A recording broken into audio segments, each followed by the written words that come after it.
नमस्कार विद्यार्थी मित्रांनो, लक्षदीप अकॅडमी मध्ये आपल्या सर्वांचे पुन्हा एकदा मनापासून स्वागत। आजच्या आपल्या चालू घडामोडीतला बघा पहिला प्रश्न कोणता आहे? सुदर्शन पटनायक यांना कोणता पुरस्कार मिळाला आहे? हा यावर्षी हमखास विचारला जाणारा प्रश्न आहे, कारण ते कोणते शिल्पकार म्हणून त्यांना कोणता पुरस्कार मिळाला, कोणाच्या अध्यक्षपदी त्यांची नियुक्ती झाली, आता हे प्रश्न आपण वारंवार पुढे येणार आहेत ते बघणारच आहोत। तर बघा, सुदर्शन पटनायक यांना कोणता पुरस्कार देण्यात आला? तर तो देण्यात आला त्यांना पद्मश्री हा पुरस्कार देण्यात आला आहे, प्रदान करण्यात आला आहे किंवा मिळाला आहे असं म्हणा। सुदर्शन पटनायक यांना पद्मश्री पुरस्कार मिळाला। 25 जानेवारीला पद्म पुरस्कार जाहीर केले जातात। पद्म पुरस्कार 3 गटांमध्ये असतात, एक असतो पद्मविभूषण, पद्मभूषण आणि तिसरा असतो पद्मश्री। तर सुदर्शन पटनायक यांना कोणता मिळाला आहे? पद्मश्री पुरस्कार मिळालेला आहे। नेक्स्ट, हाही महत्वाचा प्रश्न आहे, जो मराठी साहित्य क्षेत्रातील सर्वोच्च बहुमानाचा पुरस्कार मानला जातो तो म्हणजे ज्ञानपीठ पुरस्कार। मग इथे आपल्याला विचारलाय 60वा ज्ञानपीठ पुरस्कार कधी देण्यात आला? 2026। कोणाला प्रदान करण्यात आला? गुलजार, दामोदर मावजो, आर वैरामुथू की जगद्गुरु रामभद्राचार्य? तर या प्रश्नाचं उत्तर आहे पर्याय क्रमांक 3, आर वैरामुथू यांना 60वा ज्ञानपीठ पुरस्कार प्रदान करण्यात आला, देण्यात आलाय। तर ह्या ज्ञानपीठ पुरस्काराची सुरुवात कधी झाली बघा बाळांनो? तर याची सुरुवात झाली 1961 ला।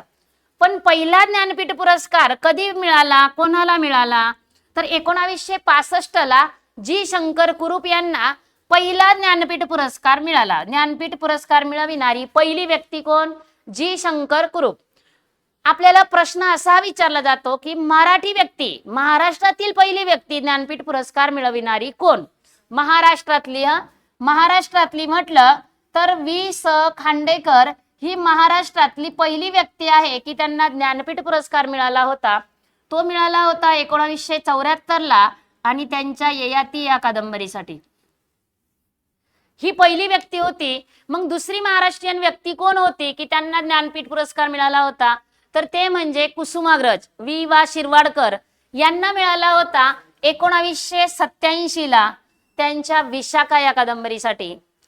तिसरी महाराष्ट्रीयन व्यक्ती विचारलं तर विंदा करंदीकर, त्यांना मिळाला होता 2003 या साली अष्टदर्शने या कादंबरीसाठी। बघा, पहिली व्यक्ती वी.स. खांडेकर 1974, दुसरी महाराष्ट्रीयन व्यक्ती कुसुमाग्रज म्हणजेच वि.वा. शिरवाडकर 1987 विशाखा कादंबरीसाठी। 2003 साली मिळालेला होता विंदा करंदीकर यांना अष्टदर्शने। अजून एक व्यक्ती आहे, चौथी महाराष्ट्रीयन व्यक्ती, त्यांना 2014 साली मिळाला आहे, ते म्हणजे भालचंद्र नेमाडे। 4 व्यक्तींची नावं आतापर्यंत महाराष्ट्रातल्या किती व्यक्तींना मिळाले बघा? महाराष्ट्रातले 4 व्यक्ती, मराठी व्यक्ती किती? 4। पहिले म्हणजे वी.स. खांडेकर, कुसुमाग्रज, वि.वा. शिरवाडकर, कुसुमाग्रज म्हणजेच, त्यानंतर विंदा करंदीकर आणि चौथी व्यक्ती भालचंद्र नेमाडे। हे मी पुन्हा पुन्हा का सांगितलं की यावर प्रश्न हमखास विचारला जातो आपल्याला की ययाती कादंबरी कोणाची आहे, विशाखा कोणाची आहे, अष्टदर्शनेसाठी ज्ञानपीठ पुरस्कार मिळाला का, भालचंद्र नेमाडे यांना ज्ञानपीठ पुरस्कार मिळाला का? तर हो, मिळाला। म्हणूनच मी तुम्हाला हे नाव इथे सांगितलेली आहे। इथे हा आहे 60वा ज्ञानपीठ पुरस्कार आणि तो मिळाला आर वैरामुथू यांना 2026 चा। नेक्स्ट, 2026 चा हिंदी साहित्यासाठीचा साहित्य अकादमी पुरस्कार कोणाला मिळाला आहे? हिंदी साहित्यासाठी विचारलंय साहित्य अकादमी पुरस्कार। संजीव, ममता कालिया, बद्री नारायण की अनामिका? तर या प्रश्नाचं उत्तर आहे ममता कालिया यांना 2026 चा हिंदी साहित्यासाठीचा साहित्य अकादमी पुरस्कार मिळाला आहे। नेक्स्ट, डेव्हिड स्लाजे यांना त्यांच्या कोणत्या कादंबरीसाठी 2025 चा, हा प्रश्न आपल्याला हमखास विचारला जाणार, बुकर पुरस्कार मिळाला आहे 2025 चा डेव्हिड स्लाजे यांना। Flash, time shelter, the promise आणि प्रोफेट सॉन्ग कादंबरीचं नाव विचारलंय। विजेती व्यक्ती कोण आहे? डेव्हिड स्लाजे। त्यांची कादंबरी कोणती? तर पर्याय क्रमांक 1 फ्लॅश या कादंबरीसाठी 2025 चा बुकर पुरस्कार मिळाला आहे। कोणाला? डेव्हिड स्लाजे यांना। नेक्स्ट, 60व्या ज्ञानपीठ पुरस्काराचे विजेते आत्ताच आपण बघितलं होतं, काय नाव होतं? आर वैरामुथू। हे कोणत्या भाषेतील प्रसिद्ध लेखक आहेत? जसं मी तुम्हाला वि वा शिरवाडकर, वि स खांडेकर, त्यानंतर विंदा करंदीकर, भालचंद्र नेमाडे हे व्यक्ती कोणत्या भाषेतील होते? मराठी भाषेतील. तसे हे आर वैरामुथू जे आहे ज्यांना ज्ञानपीठ मिळालं आहे, तर हे कोणत्या भाषेतील प्रसिद्ध लेखक? मल्याळम, तेलुगू, तमिळ की कन्नड? तर या प्रश्नाचं उत्तर आहे पर्याय क्रमांक 3, तमिळ या भाषेतील. 2025चा आंतरराष्ट्रीय बुकर पुरस्कार कोणाला मिळाला आहे? जॉर्जी गोस्पाडिनो, बानू मुश्ताक, डेव्हिड आयोब, शेयान करुणा तिलका? तर याही प्रश्नाचं उत्तर बानू मुश्ताक. आणि हा प्रश्न स्टारच करून ठेवायचा आहे, याच्यावरही आपल्याला हमखास प्रश्न याच्या अगोदरही बऱ्याच परीक्षांना विचारलाय, अजूनही विचारणार या वर्षी नक्कीच. नेक्स्ट, 2025चा साहित्याचा नोबेल पुरस्कार कोणाला जाहीर झाला आहे?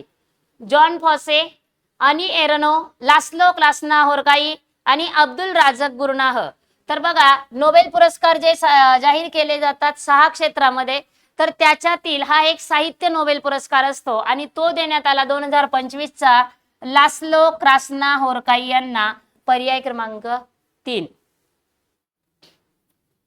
2025 मध्ये बघा, आत्ताच बघितलं होतं आपण 60वा ज्ञानपीठ पुरस्कार 2026चा, पण लागलीच मागचा पण आपण लक्षात ठेवायचा आहे. 59व्या ज्ञानपीठ पुरस्काराने कोणाला सन्मानित करण्यात आले होते? दामोदर मावजे, नीलमणी फुकन, विनोद कुमार शुक्ला की गुलजार? तर या प्रश्नाचं उत्तर आहे पर्याय क्रमांक 3, विनोद कुमार शुक्ल यांना 2025चा. आणि त्याचा क्रमांक कितवा येतो? 59वा. जसा 60वा कोणाला मिळाला? तर वैरामुथू यांना मिळाला, आर वैरामुथू यांना मिळाला. तर इथे विनोद कुमार शुक्ल यांना 59वा 2025चा. नेक्स्ट, 71व्या राष्ट्रीय चित्रपट पुरस्कारांमध्ये 55वा. बघा हा प्रश्न, 71व्या राष्ट्रीय चित्रपट पुरस्कारांमध्ये 55वा दादासाहेब फाळके पुरस्कार कोणाला प्रदान करण्यात आला? चित्रपटांचा पुरस्कार कोणता होता? 71व्या. आणि दादासाहेब फाळके पुरस्कार कितवा होता? 55वा. हा कोणाला प्रदान करण्यात आला? आपल्याला माहितीये भारतीय चित्रपट सृष्टीचे जनक कोण असं विचारलं तर उत्तर काय येतं? दादासाहेब फाळके हे भारतीय चित्रपट सृष्टीचे जनक आहे. पण मी प्रश्न पुढे जाऊन विचारेल, मराठी चित्रपट सृष्टीचे जनक कोण असा प्रश्न आला तर उत्तर काय सांगणार? तर मराठी चित्रपट सृष्टीचे जनक आहे बाबूराव पेंटर आणि भारतीय चित्रपट सृष्टीचे आहेत दादासाहेब फाळके.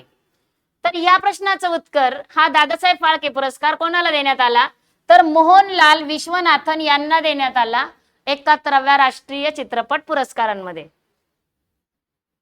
पुन्हा त्यावरच आधारित प्रश्न आहे. 71व्या राष्ट्रीय चित्रपट पुरस्कारात सर्वोत्कृष्ट चित्रपट हा मान कोणत्या चित्रपटाला मिळाला आहे?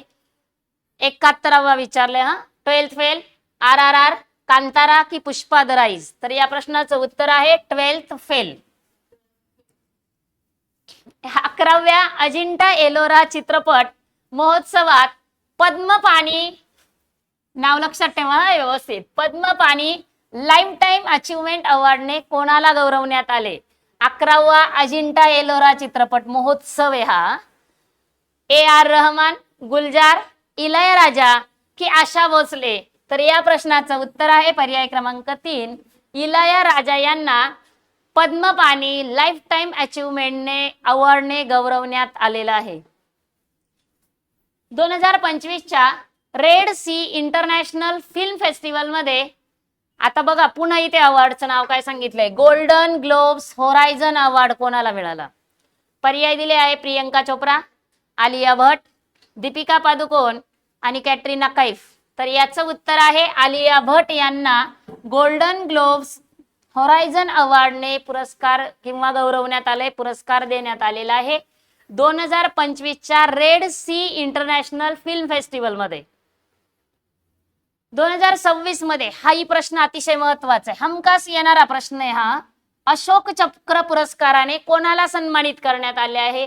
शुभांशु शुक्ला, अंगद प्रताप, प्रशांत नायर की अजित कृष्णन? तर याचं उत्तर आहे पर्याय क्रमांक 1, शुभांशु शुक्ला यांना 2026चा अशोक चक्र पुरस्काराने सन्मानित करण्यात आले आहे. आता पुन्हा प्रश्न त्यावरच आधारित आहे, फक्त फिरवून विचारला आहे. अशोक चक्र मिळवणारे पहिले अंतराळवीर कोण ठरले आहे? तेच उत्तर येणार पुन्हा. राकेश शर्मा, कल्पना चावला, शुभांशु शुक्ला की सुनीता विल्यम्स. तर याचं उत्तर आहे पर्याय क्रमांक 3, शुभांशु शुक्ला. श्रीरामांची जगातील सर्वाधिक उंचीची कांस्य मूर्ती कोठे उभारण्यात आलेली आहे? हाही महत्वाचा प्रश्न आहे. श्रीरामांची जगातील सर्वाधिक उंचीची कांस्य मूर्ती. अयोध्या उत्तर प्रदेश, नाशिक महाराष्ट्र, गोकर्ण पर्तगाळी जीवोत्तम मठ गोवा आणि चौथा पर्याय आहे रामेश्वरम तामिळनाडू. बऱ्याच जणांना वाटेल की श्रीराम मूर्ती म्हटलं की लगेच पहिल्या क्रमांकावर थांबतील ते, पण ते उत्तर नाहीये. याचं उत्तर आहे पर्याय क्रमांक 3, गोकर्ण पर्तगाळी जीवोत्तम मठ गोवा. नाही तर बरेच जण निम्मी 50% पब्लिक इथेच थांबणार अयोध्या. नेक्स्ट, गोव्यातील श्रीरामांच्या भव्य मूर्तीचे शिल्पकार कोण आहेत? बघा, हे जे शिल्पकार आहेत ना त्यांना महाराष्ट्र भूषण पुरस्काराने पण सन्मानित करण्यात आलेलं आहे. हे म्हटल्यानंतर लगेच उत्तर कळेल की त्यांचं नाव आहे राम सुतार. गोव्यातील श्रीरामांच्या भव्य मूर्तीचे शिल्पकार कोण आहे? राम सुतार, जे महाराष्ट्र भूषण पुरस्कार विजेते आहेत. जगातील सर्वात उंच पुतळा कोणता आहे? जगातला विचारलंय, महाराष्ट्रातला नाही, भारतातला नाही. जगातील सर्वात उंच पुतळा कोणता? Statue of liberty, spring temple Buddha, statue of unity की स्टॅच्यू ऑफ बिलीफ? तर याचं उत्तर आहे स्टॅच्यू ऑफ युनिटी, पर्याय क्रमांक 3. स्टॅच्यू ऑफ युनिटी भारतामध्ये कोठे स्थित आहे? मुंबई महाराष्ट्र, केवडिया गुजरात, इंदोर मध्य प्रदेश की जयपूर राजस्थान? तर या प्रश्नाचं उत्तर आहे केवडिया गुजरात. डॉक्टर बाबासाहेब आंबेडकर यांचा स्टॅच्यू ऑफ नॉलेज हा 70 फूट उंचीचा पुतळा महाराष्ट्रात कोठे आहे? उंची पण सांगितलेली आहे, स्टॅच्यू ऑफ नॉलेज त्या पुतळ्याचं नाव पण सांगितले आपल्याला, मुंबई, पुणे, लातूर की नागपूर? तर हाही प्रश्न आपल्या परीक्षेच्या दृष्टीने महत्वाचा आहे, जे आपल्या भारतीय राज्यघटनेचे शिल्पकार डॉक्टर बाबासाहेब आंबेडकर यांचा 70 फूट उंचीचा पुतळा कुठे आहे? लातूर या ठिकाणी आहे, महाराष्ट्रात. स्टॅच्यू ऑफ बिलीफ ही भगवान शंकराची जगातील सर्वात उंच मूर्ती. आपण सगळे उंच मूर्तींवरचे प्रश्न घेतले बघा. भगवान शंकराची जगातील सर्वात उंच मूर्ती कोठे आहे? केदारनाथ उत्तराखंड, नाथद्वार राजस्थान, वाराणसी उत्तर प्रदेश, नाशिक महाराष्ट्र? तर याचं उत्तर आहे नाथद्वारा राजस्थान या ठिकाणी भगवान शंकराची जगातील सर्वात उंच मूर्ती आहे, statue of belief. Doctor Babasaheb Ambedkar यांचा स्टॅच्यू ऑफ सोशल जस्टिस हा पुतळा कोणत्या शहरात उभारण्यात आला आहे? अगोदर कोणता होता बघा, दोन्ही प्रश्नांमध्ये डिफरन्स आहे. इथे काय आहे? स्टॅच्यू ऑफ नॉलेज म्हटलंय, 70 फूट उंचीचा म्हटलंय, आणि इथे काय म्हटलंय? स्टॅच्यू ऑफ सोशल जस्टिस हा पुतळा कोणत्या शहरात उभारण्यात आला आहे? हैदराबाद, नवी दिल्ली, विजयवाडा की अमरावती? तर अचूक उत्तर आहे विजयवाडा. हैदराबाद येथे उभारण्यात आलेला स्टॅच्यू ऑफ इक्वॅलिटी, आपण सगळे स्टॅच्यू क्लिअर करतोय, स्टॅच्यू ऑफ इक्वॅलिटी हा पुतळा कोणाचा आहे? स्वामी विवेकानंद, श्री रामानुजाचार्य, आदि शंकराचार्य की संत तुकाराम? तर या प्रश्नाचं उत्तर आहे पर्याय क्रमांक 2, श्री रामानुजाचार्य. ओके, चला पहिला प्रश्न इथे का आपल्याला ऑप्शन दिलाय स्वामी विवेकानंद. स्वामी विवेकानंदांचं पूर्ण नाव विचारलं जातं आपल्याला, तर नाव आहे नरेंद्रनाथ विश्वनाथ दत्त.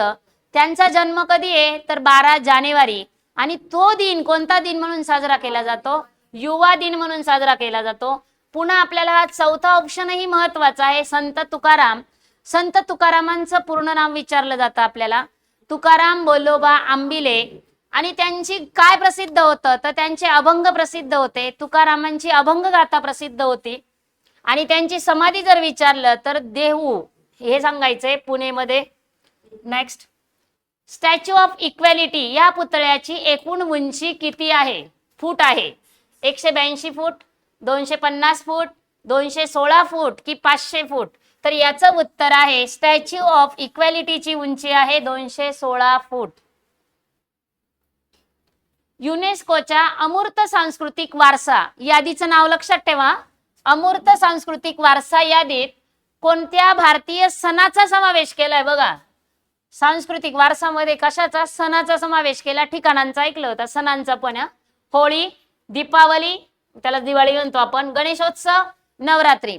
बऱ्याच जणांचं आहे ना लगेच डोक्यात येईल ना, आपला राज्य उत्सव गणेशोत्सव केलाय ना, तर आपण गणेशोत्सवाकडे जाऊ. तर गणेशोत्सव उत्तर नाहीये, याचं उत्तर आहे दीपावली. दिवाळीचा समावेश कशात केला आहे? अमूर्त सांस्कृतिक वारसा. युनेस्कोच्या अमूर्त सांस्कृतिक वारसा यादीत समाविष्ट झालेला पहिला भारतीय वारसा कोणता?